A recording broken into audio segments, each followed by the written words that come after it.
মানুষ একজন সন্ত্রাসবাদী মানুষ ভালো মানুষকে গ্রেপ্তার করো, অ্যারেস্ট করো বলতে পারে না। আমরা জানি যে ত্রিপুরা রাজ্যতে রঞ্জিত দেববর্মা এখন বর্তমান বিধায়ক, অতীতে এটিপিএফের সুপ্রিমো ছিল।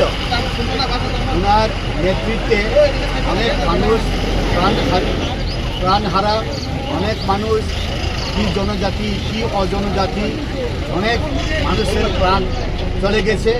এর প্রতিবাদে একজন সন্ত্রাস নেতা, একজন সন্ত্রাস এটিপিএফের সুপ্রিমো, এখন বর্তমানে এমএলএ, ভালো মানুষের জন্যে যে কটূক্তি করে, যে বিভিন্ন মিথ্যা কথা, বিভিন্ন ব্যাপারে যে রুট অবরোধ, বিভিন্ন জায়গাতে যে মিটিং করে তখন ডিস্টারবেন্স করে, এর প্রতিবাদে তাকে গ্রেপ্তার করার জন্যে ভারতীয় জনতা পার্টি আজকে কৃষ্ণপুর মণ্ডলে আমরা বিক্ষোভ মিছিল করি।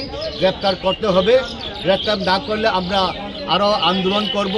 এখন সমস্ত ত্রিপুরাতে এটিটিএফের সুপ্রিমো বর্তমান বিধায়ক রঞ্জিত দেববর্মার নেতৃত্বে বিভিন্ন জায়গাতে গণহত্যা হয়েছে।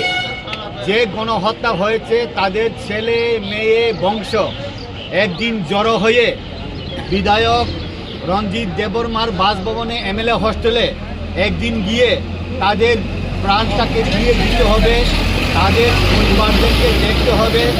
যারা ছেলে মেয়ে মা বাবা যারা মারা গিয়েছে তাদের প্রাণটাকে ফিরিয়ে দিতে হবে, এটার দাবি একদিন চাইতে হবে। এর জন্যেই তার প্রতিবাদে তাকে অ্যারেস্ট করার জন্যে আমরা ভারতীয় জনতা পার্টি কৃষ্ণপুর মণ্ডল আজকে বিক্ষোভ দিচ্ছি। ধন্যবাদ।